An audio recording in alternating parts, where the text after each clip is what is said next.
मांगीलाल बागड़ी राजकीय महाविद्यालय नोखा BA तृतीय वर्ष आधुनिक काव्य। डॉक्टर अन्नाराम शर्मा, सह आचार्य हिंदी। प्रिय विद्यार्थियों, आधुनिक काव्य प्रश्न पत्र में डॉक्टर जगदीश गुप्त का संबुक खंड काव्य हमारे पाठ्यक्रम में आता है। इस खंड काव्य पर विस्तार से हम चर्चा करेंगे। जगदीश गुप्त नई कविता के लब्ध प्रतिष्ठित कवियों में से एक है। उन्होंने जो खंड काव्य लिखे उनमें समस्या के प्रति कवि का एक नया ही दृष्टिकोण दिखाई पड़ता है और कथा वस्तु पुरानी होते हुए भी कवि ने उसमें नए नए संदर्भों को अनुस्यूत किया है। डॉक्टर बहादुर सिंह ने लिखा है कि नई कविता में सामाजिक एवं राजनीतिक समस्याओं को पौराणिक प्रतीकों के माध्यम से उकेरा गया है। इस प्रकार के पौराणिक एवं महाभारतकालीन संदर्भों ने आधुनिक समस्याओं की बखूबी व्याख्या करके अभिव्यक्ति में अधिक अर्थ के साथ जान डाली है। इस राम कथा जो संबुक काव्य में अभिव्यक्त हुई है, इस कथा का प्रेरणा स्रोत क्या है? संबुक डॉक्टर जगदीश गुप्त की प्रतिनिधि रचना है, जिसकी रचना उन्होंने 1977 में की। इस कथा के सूत्र राम कथा से ग्रहण किए गए हैं। गुप्त जी ने लिखा है कि देश विदेश तक फैली राम कथा में संबुक का प्रसंग किस रूप में आया है, इसकी सुव्यवस्थित सूचना डॉक्टर फादर कामिल बुल्के ने अपनी प्रसिद्ध पुस्तक राम कथा में कई अनुच्छेदों में दे दी है। साथ ही उन्होंने भली भांति विचार करके वाल्मीकि रामायण के समस्त उत्तरकांड को प्रक्षिप्त घोषित किया है। संबुक वध भी उसी के प्रक्षिप्त सर्गों में संभवतः सर्वप्रथम वर्णित किया है। आगे यह कथा पद्म पुराण के सृष्टि खंड और उत्तरखंड, महाभारत के शांति पर्व, रघुवंश के 15वें सर्ग, उत्तर रामचरित के द्वितीय अंक तथा आनंद रामायण के भी अनेक अध्यायों में समाहित मिलती है, जिसकी इसकी परंपरागत मान्यता और पर्याप्त प्राचीनता दोनों ही बातें स्वतः सिद्ध हो जाती है। इस प्रकार स्पष्ट है कि वाल्मीकि, कालिदास, भवभूति के द्वारा वर्णित राम कथा का आश्रय लेने पर भी अपने काव्य में जगदीश गुप्त ने मानवीय संदर्भों को ही प्रमुखता दी है और इसीलिए उन्होंने संबुक को एक प्रखर एवं जागरूक व्यक्तित्व प्रदान किया है। कवि ने इस काव्य की रचना प्रेरणा में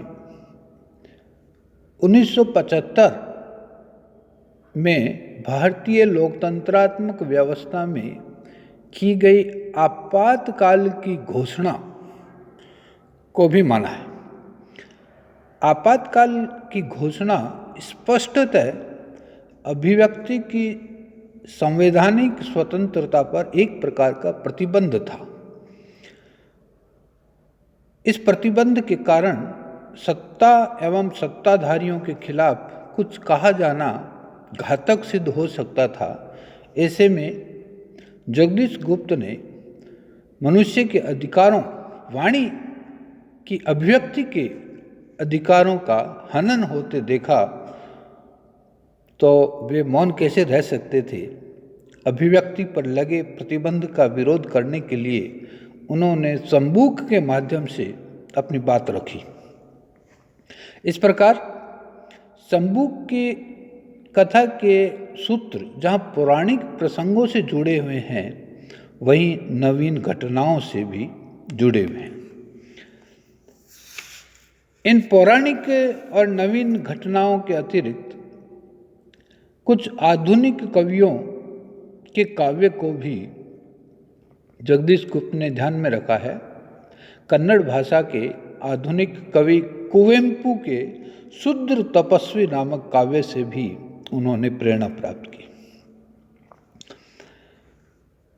इस प्रकार बहुत सुचिंतित रूप से जगदीश गुप्त ने इस संबूक काव्य की रचना की है। इस काव्य में बहुत से पारंपरिक घटनाक्रम हैं, लेकिन कवि ने उनको छोड़ दिया है और दूसरी ओर अनेक नई उद्भावनाएं उन्होंने इस काव्य में डाली है। परंपरागत वर्णनों में ऋषियों की सभा, आकाशवाणी, ब्राह्मण पुत्र की आयु का उल्लेख, दंडक यात्रा, देवताओं का प्रकट होकर पुष्प बरसाना तथा वरदान देना, अगस्त्य ऋषि की राम से वार्ता आदि प्रसंग अनावश्यक समझकर छोड़ दिए हैं। तो दूसरी ओर उन्होंने अपनी ओर से सर्पदंश, नारद द्वारा वशिष्ठ से मार्ग में भेंट और कहीं भावी घटना की सूचना, वन देवता, दंडक वन में शिला चित्रों का अस्तित्व, संबूक के पूर्व जीवन के समस्त प्रसंग, प्रेत द्वारा ब्राह्मण पुत्र के पुनर्जीवन के यथार्थ कारण का संकेत, पुष्पक यान आदि अनेक नवीन उद्भावनाएं जगदीश गुप्त ने इस काव्य में की है। इसी तरह पुष्पक यान यात्रा में राम के विचलित मन के कारण दिशांतर और रामकथा के पूर्व प्रसंगों की स्मृति का समावेश भी उन्होंने अपनी ओर से किया है। यह कथा कुल 7 अंशों में विभक्त है। ये 7 अंश सर्गों का आभास देते हैं। कवि की धारणा है कि राजद्वार आदि को मैं सर्ग की जगह अंश कहना अधिक संगत समझता हूँ। सर्ग शब्द परंपरा सिद्ध और सम्मान्य होते हुए भी अब मुझे आकर्षक नहीं लगता। अंश में अंशों के साथ एकता का भाव अधिक दिखाई देता है। संबूक में कुल 8 अंश है, 7 नहीं है, 8 अंश है। ये 8 अंश कौन से हैं? राज दरबार, पुष्पकयान, वन देवता, दंडकारण्य, प्रतिपक्ष, छिन्न शीश, आत्मकथ्य और रक्त तिलक। पहला है राजद्वार। संबूक के कथानक का प्रारंभ राजद्वार से होता है। प्रारंभ में कवि ने राम के वैभवपूर्ण दरबार का वर्णन किया है। राम अयोध्या का शक्तिशाली लोकरक्षक सम्राट हैं। उसके राम राज्य में ब्राह्मण का पुत्र सांप के काटने से मर जाता है। वह दरबार में आकर क्रंदन करता है। वह लगातार इसलिए रोता है कि उसके परिवार का दीप सदा के लिए बुझ गया। इसी घटना का दोष राजा को दिया जाता है। कवि लिखता है, प्रजा पर यदि गिरे कोई गाज, दोष राजा का उठी आवाज। मृत बालक को जीवित करने के लिए राजवैद्य बुलाए जाते हैं, पर बालक जीवित नहीं हो सका। राम चिंतित हो जाते हैं और गुरु वशिष्ठ को बुलाते हैं। मार्ग में मुनि नारद की वशिष्ठ से भेंट होती है और नारद ने उन्हें बताया कि दंडक वन में एक शूद्र स्वर्ग के सुख को लूटने की आशा से तप कर रहा है और ये शूद्र तपस्या राम के राज्य में हो रही है और विप्रसूत की मृत्यु से इसका गहरा संबंध है। इसलिए राजा का यह पाप है जिसके कारण विप्रसूत की अकाल मृत्यु हुई है। इसके साथ ही अकाल, सूखा आदि रूपों में देवी आपदाएं भी चित्रित की है। अतः शूद्र मुनि का वध होना नितांत आवश्यक है। विपिन जाकर शूद्र मुनि वध जब करेंगे राम, होगा तभी जीवित सहज परिणाम। गुरु वशिष्ठ ने नारद के इस मत को तुरंत राम के सम्मुख रखा और राम ने गुरु की मंत्रणा को तत्क्षण स्वीकार कर शूद्र तपस्वी शंबुक का वध करने का निश्चय कर लिया। दूसरा अंश है पुष्पक यान। यह अंश प्रतीकात्मक है। इसमें राम पुष्पक यान में बैठकर दंडक वन की ओर निकल पड़ते हैं। जाते समय प्रकृति को देखकर राम के मन में पुरानी स्मृतियां जागृत होती है।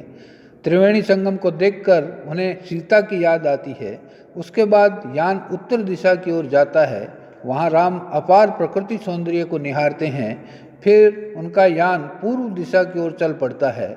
उसी समय राम को स्मरण होता है कि वे अपने पिता दशरथ के आदेश पालन के लिए विश्वामित्र के यहाँ गए थे। उन्होंने रास्ते में अहल्या का उद्धार भी किया था। राम में उसी समय पश्चाताप की भावना जगती है। वे कहते हैं, एक नारी को सुगति दी, एक को परिताप, छोड़ जाऊंगा जगत पर कौन सी में छाप। उसके साथ ही राम को अब अपने पूर्व जीवन का अर्थात स्वयंवर प्रसंग, पुष्प वाटिका में सीता का प्रथम दर्शन, सीता हरण, ऐसी अनेक घटनाएं याद आती है। यान फिर दक्षिण दिशा की ओर चल पड़ता है और धीरे धीरे भूमि पर उतरता है। तो यह दूसरा अंश पुष्पक यान का था। तीसरा अंश है वन देवता का। प्रकृति के सुरम्य वातावरण में वन देवता द्वारा राम का स्वागत किया जाता है। राम के आगमन से वन में उल्लास में वातावरण छा जाता है। नव वन के देवता राम के समक्ष अनेक प्रश्न रखते हैं। यहाँ प्रकृति वर्णन सजीव है। साथ ही वन्य और पिछड़े हुए लोगों की दुर्दशा का चित्रण भी कवि ने किया है। आज सरकार की अनेक योजनाएं वन क्षेत्र में चलती है, परंतु उनका लाभ भूखे और वन्य लोगों तक नहीं पहुंच रहा। पिछड़े लोगों की यातनाओं का चित्र खींचते हुए वन देवता कहते हैं, ये निरक्षर वन्य पिछड़े लोग सहते रहें कब तक यातनाएं, अध मरे ये कहाँ तक संतोष को खाएं चबाएं। ऐसी अवस्था में राम के सेवक इन पर मनमाने ढंग से अत्याचार करते हैं। यहाँ कवि का आधुनिक राजनीति पर बहुत करारा व्यंग्य है। अंत में वन देवता राम को चेतावनी देती है कि राम, तुम नगरवासी हो, चक्रवर्ती हो, सुपासी हो, विजन की करना नहीं अवमानना, विजन को अपना स्वजन ही जानना। यह सुनकर राम क्रोधित हो उठते हैं, भयंकर रूप धारण करते हैं। कुछ समय बाद क्रोध कम हो जाने पर वे वन की ओर चल पड़ते। चौथा अंश है दंडकारण्य का। इस अंश में दंडकारण्य के अपूर्व प्राकृतिक सौंदर्य का चित्रांकन हुआ है मानवीकरण शैली में। राम गोदावरी तट पर आते हैं। यहाँ दंडकारण्य का विस्तार से वर्णन है। समस्त प्राणी अपने अपने कार्य में तल्लीन है। आदिवासी नर्तकों की टोलियाँ गलबाहियाँ डाले नाचती फिरती है। सबर पशुओं का शिकार कर रहे हैं। कवि ने जुगनू, सर्प, मोर, मेंढक से युक्त दंडकारण्य की प्रकृति का बहुत सुंदर चित्रण किया है। पांचवा अंश है प्रतिपक्ष। प्रतिपक्ष में राम और शंबुक का संवाद है, जो काव्य का केंद्र बिंदु है। यह संवाद दो व्यक्तियों का नहीं, शासन के व्यवस्था तथा प्रतिपक्ष दो प्रकार के पक्षों के मध्य है। इसमें शंबुक का विद्रोही स्वर सशक्त रूप में मुखरित हुआ है। प्रतिपक्षी शंबुक है। शंबुक वध से पूर्व राम और शंबुक में लंबा तर्क वितर्क होता है। प्रतिपक्षी शंबुक के तर्कों से राम पराजित से लगते हैं, परंतु राम अंत में शंबुक का वध कर देते हैं। राम और शंबुक का संवाद देखिए। राम कहते हैं, वर्ण भेद न जब तुम्हें स्वीकारिए, वर्ण चिंता क्यों तुम्हें उर धारिए। तो शंबुक उसका जवाब देते हैं, वर्ण से होगा नहीं अब त्राण, कर्म से हो मनुष्य का कल्याण। जन्म से निश्चित न होगा वर्ण, वर्ग तक सीमित न होगा स्वर्ण। कर्म से ही श्रेष्ठता अधिकार, कर्म सबके लिए सम आधार। यह प्रतिपक्ष अंश यहाँ समाप्त होता है। और छठा अंश है छिन्न शीश। छिन्न शीश छठा सोपान है। इस अंश में सम्बुक की आत्मा के उद्गार है। इसमें हिंसा अहिंसा, पाप पुण्य, न्याय अन्याय, धर्म अधर्म के विषय में नई व्याख्या की गई है। वृक्ष की शाखा पर लटका हुआ सम्बुक का छिन्न शीश राम के समक्ष तर्कों की झड़ी लगा देता है। वो स्पष्ट रूप से कहता है, शूद्र तप से विप्र बालक मर गया, यह कल्पना की बात। शूद्र वध से विप्र बालक जी उठा, यह जल्पना की बात। राम की शासन नीति का तीव्र विरोध करता है सम्बुक और कहता है कि साधना जो भी करता है वह बलवान होता है। वैश्य क्षत्रिय ब्राह्मण के कर्म उचित एवं अनुचित दोनों होते हैं। सम्बुक बार बार वर्ण व्यवस्था पर घृणा प्रकट करता है। सातवां अंश है आत्मकथ्य। इस अंश में सम्बुक का आत्मकथन है। राम की तलवार से उसका शीश कट चुका है। सम्बुक की प्रेतात्मा राम को अपने पूर्व जीवन का वृतांत सुनाती है। वह कहता है कि मैं भूमिपुत्र हूँ, शूद्र हूँ, मानव जाति में मेरा अस्तित्व नगण्य है। जीवन में उसने ऊपर जाने का संकल्प किया था, मगर उसकी अभिलाषा पर तीखा प्रहार किया गया। वह कहता है, मैं था मिट्टी का एक जिंदा घड़ा जिसे लोहे की चोट से तोड़ा गया। आगे कहता है वह कि बचपन से यौवन तक ऋषिवर दुत्कारते थे। रात दिन उनकी सेवा करने पर भी अस्पृश्य मानकर बाहर निकाल देते थे। तप करने की इच्छा से आसन लगाता तो ऋषि लोग धिक्कारते थे, पाद प्रहार करते थे। इस प्रकार मुनियों के शाप भय से मुझे सब संबंधियों ने छोड़ दिया। इन क्रोधी ऋषियों में एक वृद्ध ऋषि बड़े दयालु थे। वे मेरे सिर पर प्यार से हाथ फेरते थे, मगर यह सुख भी विधि से नहीं देखा गया। और एक दिन दस्युओं ने सम्बुक पर आक्रमण किया और बुरी तरह से मार पीट कर इसी शाखा से बांध दिया। इसी दिशा में सम्बुक क्षीण हो गया और समझ गया कि वह तपस्या में निरत हो गया। उसके बाल बढ़ गए और इस तरह मुनि वेश से आवृत हो गया। उसके मुनि वेश को देखकर लोग दर्शन के लिए आने लगे और उसके प्रति श्रद्धा भक्ति प्रकट करने लगे। सम्बुक राम से कहता है कि मुझे बोलने का अवसर दिए बिना मेरा वध किया। वह कहता है कि विप्र बाल की मृत्यु का कारण मेरी तपस्या नहीं है, अपितु वास्तविकता यह है कि जब वह पेड़ पर चढ़ा था तो सांप ने उसे काट दिया था। उससे तुरंत बालक मर गया। मंत्र तंत्रोपचार करने पर भी विप्र हार गया और दरबार के द्वार पर आकर राम पर दोषारोपण करने लगा। फिर विष नाशक जड़ी से बालक जीवित हो गया। अंत में सम्बुक कहता है समाज वही सुसंस्कृत जहाँ होता व्यक्ति का सम्मान, कर सकेगा वही मानव की समस्या का सटीक निदान। राज्य जो संस्कृति रहित है दर्प है, डसेगा मानव नीति को सर्प है। इस प्रकार सातवां अंश समाप्त होता है और आठवां है रक्त तिलक। यह अंतिम अंश है। इसमें सम्बुक के कटे शीश का एकलव्य के कटे अंगूठे से प्रतीकात्मक वार्तालाप है। एकलव्य की भी यही दशा हुई थी। उसकी प्रगति को भी उच्च वर्ग सहन नहीं कर पाया था। बाण विद्या में निपुण द्रोणाचार्य ने गुरु दक्षिणा में एकलव्य के दाहिने हाथ का अंगूठा छीन लिया और राम ने व्यवस्था के नाम पर सम्बुक का वध किया। एकलव्य और सम्बुक की एकता को सामने रखकर यह अभिव्यक्त किया गया है कि उच्च वर्ग किस प्रकार शूद्रों के अधिकारों को छीन लेता है। सम्बुक एकलव्य से कहता है कि मेरी जो नीति हुई वही तुम्हारी हुई। सम्बुक की आत्मा उससे कहती है कि तुम्हारी संतप्त आत्मा में आग है प्रति क्षण धधकते अपमान की। सम्बुक और एकलव्य की आत्मा में अपमान की आग है। वह वर्तमान मानव के दर्प अहंकार रूपी वासना को भस्म करती है। यह अंश छोटा होते हुए भी अत्यंत प्रभावशील है। इस प्रकार कहा जा सकता है कि सम्बुक गुप्त का एक संवाद काव्य है। राम कथा का आधार लेकर उन्होंने इसकी रचना 8 अंशों में की है। इन अंशों का एक दूसरे के साथ संबंध है। रामायण की सम्बुक वध की कथा का सहारा उन्होंने अवश्य लिया है, लेकिन अपनी मौलिक कल्पना से उन्होंने इसको जीवंत बना दिया है।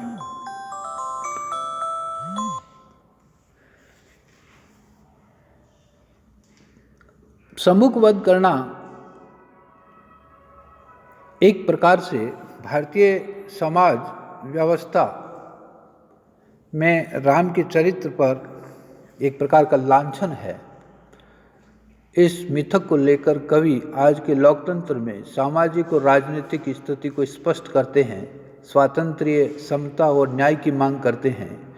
जाति व्यवस्था, शोषण, अन्याय, अत्याचार, भ्रष्टाचार, पंचवर्षीय योजनाओं की असफलता का विरोध इस काव्य के माध्यम से जगदीश गुप्त ने किया है। इस प्रकार शंबुक काव्य एक प्रासंगिक और समसामयिक बोध को लेकर लिखा गया काव्य है।